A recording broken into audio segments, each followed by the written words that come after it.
calls are intensifying for Joe 30330 to step down. And move aside for new leadership. Now, Biden has said that he's not going anywhere, which I have to say, good. Thank you. I need that entertainment. I need that humor.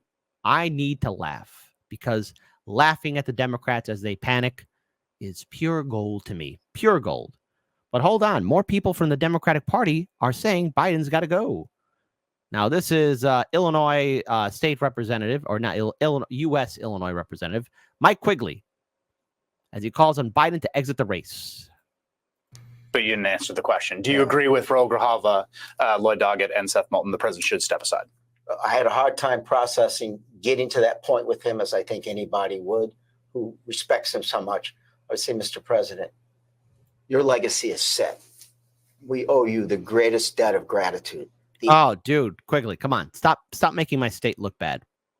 All right? And by the way, you got something on your nose. Something on your nose. Oh, yeah, President, your legacy is set. Oh, yeah, his legacy is set, all right. Worst president ever, huh? Only thing that you can do now to cement that for all time and prevent utter catastrophe is to step down and let someone else do this. Because I think day one, we're back in a dogfight. All of a sudden, all the things we're talking about with President Biden, we've got a lot more we can talk about with Trump. Not just that he lied 28 times during. I don't care. Politicians lie all the time. Trump lying? Oh, is water wet? Is the sky blue? Oh, Trump lied. Of course. So does Biden. So do you and your fantastic friends, Mr. Quigley, in the United States Congress, U.S. Senate, and House Representatives. Oh, Trump lied. Hey, everybody, stop the presses. I need you all to calm down. Wait, hold on. Because we're going to rewind that. I need everyone to calm down.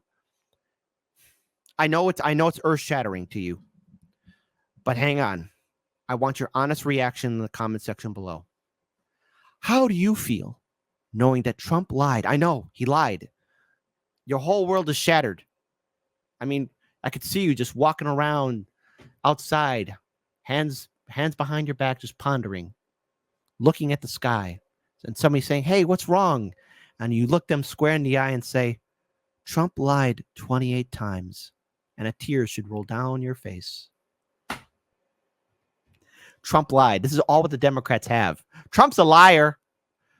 Pot calling kettle black, don't you say? Go ahead. Tell me again about Trump lying. Because I think day one, we're back in a dogfight. All of a sudden, all the things we're talking about with President Biden, we've got a lot more we can talk about with Trump. Not just that he lied 28 times during the debate and that he's an absolute monster, but he has cognitive issues, something that Speaker Emeritus Pelosi brought up earlier this week. She's absolutely right. So one of the arguments that other folks have made, and again, I think I've been pretty honest about this. You're talking about working your way through this. Yes. Okay, come on, corporate media. Quit wasting our time. But whoever does Quigley's hair, they need to be fired. Maybe that's just me. But, you know, Mr. Mike Quigley, you're not addressing the fact that there was some sort of medical emergency yesterday involving President Biden.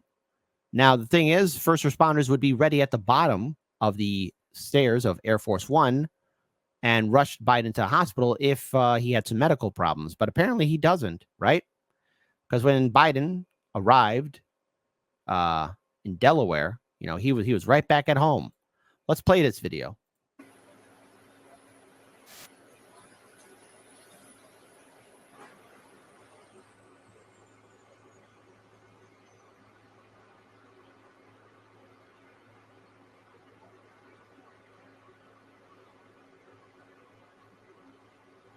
I'm so surprised he didn't fall down the stairs.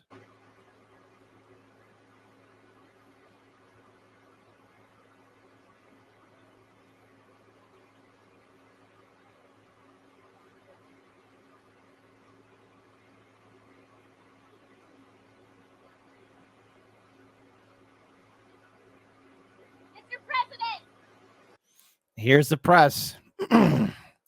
Keep on hitting those home run homers.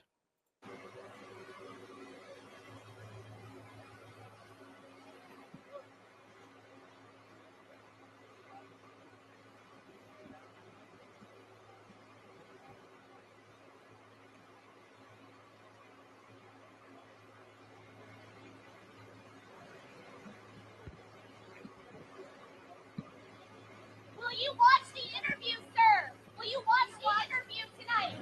The interview between him and George Snuffleupagus. I covered that in an earlier segment on today's show. But look at that. That's a face of confusion. His mouth is open. He's just there staring. Are you going to watch the interview? If he didn't watch the debate, as he admitted in that interview with George Snuffleupagus, then what makes you think he's going to watch his own interview that he did with Georgie? Will you watch your interview, Mr. President? And what are you going to do this weekend? Meetings with the family?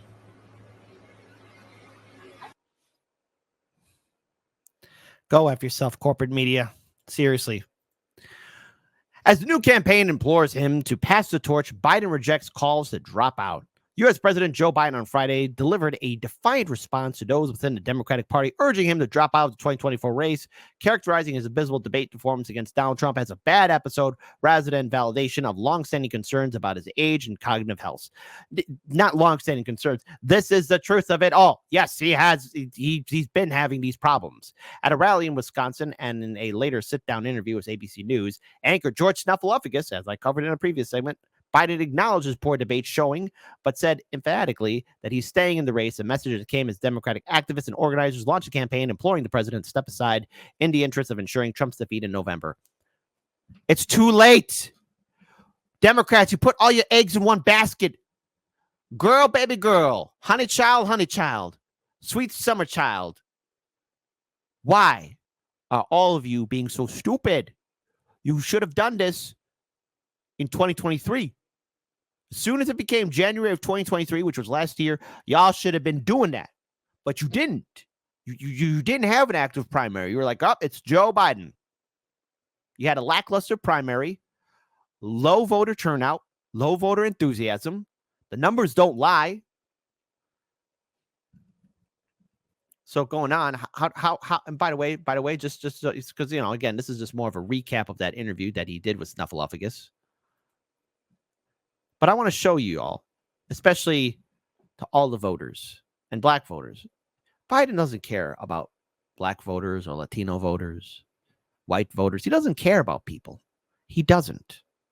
And this video right here, if you're a black voter for Joe Biden, he doesn't care. He doesn't care. Hold on. Let me just go ahead and mute that. So you have Biden meeting up with voters, supporters, all that good stuff. Yep. And dismisses one. Cast aside.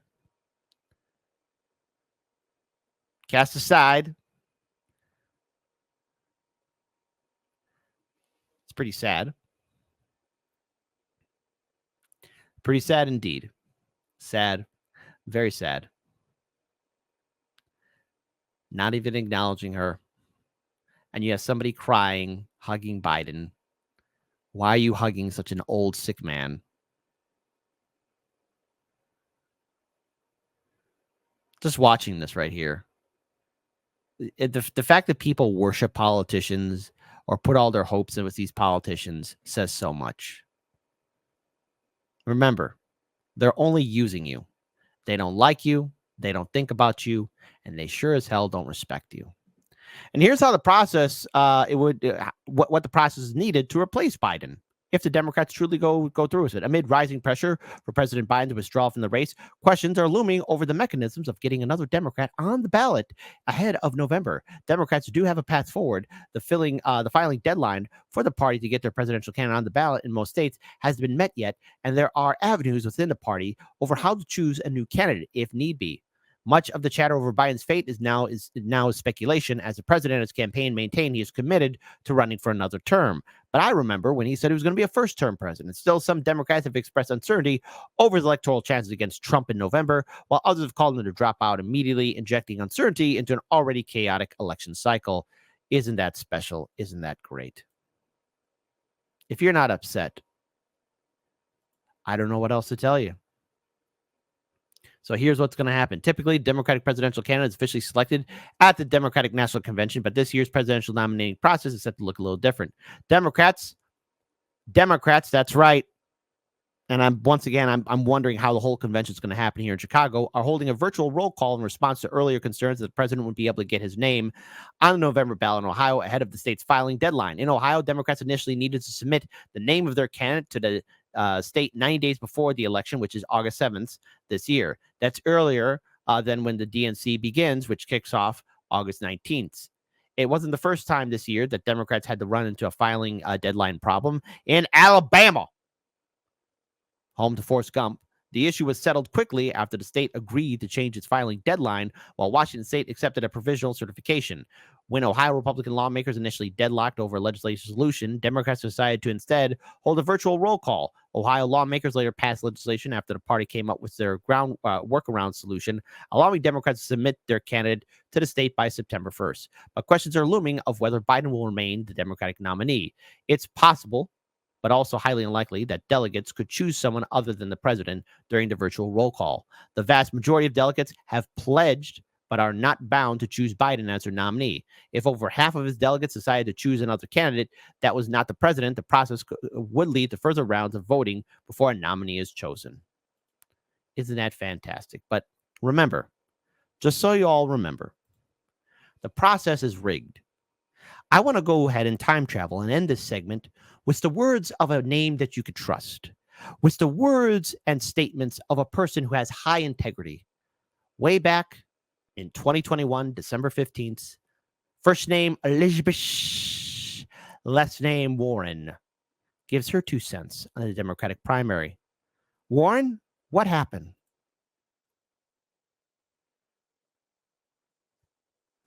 Oh, agreement. Sorry about that, folks. Let me rewind that. That the Clinton campaign, in her view, did rig the presidential nominating process by entering into an agreement to control day-to-day operations at the DNC. The Clinton campaign controlling the party's staffing, strategy, finances, communications, and that agreement was entered into in August 2015, a year before she defeated Senator Bernie Sanders. This must shock you. Look, this is a real problem.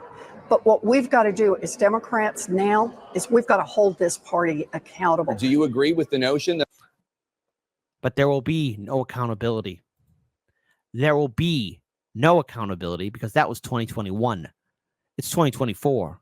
There's no accountability. Biden's not dropping out, which is pure gold to me. But as far as I'm concerned, for all of us watching, for all of us seeing this, Democrats, no matter what you do, you are in a lose-lose situation. And by losing, you're losing your credibility. You're losing your respect. Why should any voter trust the Democratic Party? Good luck, Democrats. You'll need it. I'm very curious to see how your convention will play out between August 19th to the 22nd. Hard Lens Media will be there, and so will all of our fantastic colleagues in independent media. We cannot wait to laugh at you.